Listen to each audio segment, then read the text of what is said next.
তোমাদের একটা ঘটনা শোনায়। কিছু মানুষ শিক্ষিত হইয়া যে কোনো জায়গায় যায় তার শিক্ষিত একটা কি দেখায়, বাপ দেখায়। কিন্তু এই শিক্ষিত বাপটা সব জায়গায় দেখানো কি না ঠিক না, তাই না? ভালো না। তো কলুর বলদ একটা ঘটনা আছে। কলুর বলদ কি আছে? কলুর বলদ। শোনো, একটা কলুর বলদের ঘটনা শোনাই। এক ব্যক্তির নাম ছিল কলু। কি ছিল?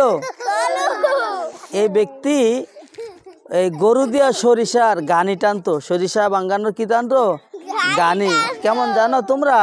মানে একটা মনে করো এখানে একটা গর্ত থাকে, গর্তের মধ্যে একটা কাঠ থাকে। কাঠ, শোনো, একটা কাঠ থাকে।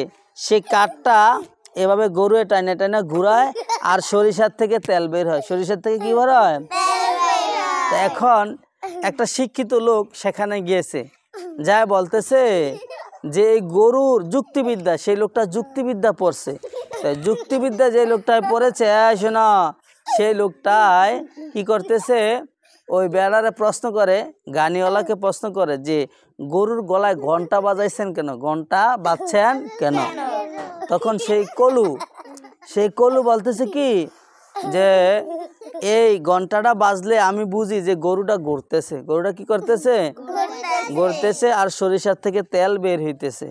ঘন্টা বন্ধ থাকলে মনে করি যে গরুটা ঘোরে না, হাঁটেও না, চলেও না, ঘন্টাটাও বাজতেছে না, মনে হয় গরুটা চলতেছে না। তখন আবার গরুটার আমি চালায় দিই। তখন সেই যুক্তিবিদ্যা পড়া লোকটায় প্রশ্ন করলো যে এইটাও তো হইতে পারে যে গরুটা দাঁড়ায় দাঁড়ায় এক জায়গায় মাথা লড়াইতেছে আর ঘন্টাটা কি করতেছে? বাজতেছে। তখন সেই কলু বলল যে আমার এই গরু যুক্তিবিদ্যা পড়ে নাই। কি করে নাই? আপনার মতো যুক্তিবিদ্যা পড়ে নাই, যার কারণে গরু এটা বোঝে না। আপনি যে বুদ্ধি গরুর সামনে দিছেন আমারে, এই বুদ্ধি যদি গরু শুনে তাহলে আমার গরু খারাপ হয়ে যাবে।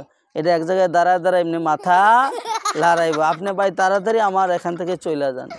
এই জন্য শিক্ষিত ভাব সব জায়গায় দেখান ভালো না, ঠিক আছে? যুক্তিবিদ্যা সব জায়গায় দেখান কি না ভালো না। দর্শক, যদি ভিডিওটি ভালো লাগে অবশ্যই ইসলাম আরমানি পেজটি ফলো দিবেন। সবাই লাইক শেয়ার কমেন্ট করবেন। সকলকে ধন্যবাদ। আসসালামু আলাইকুম।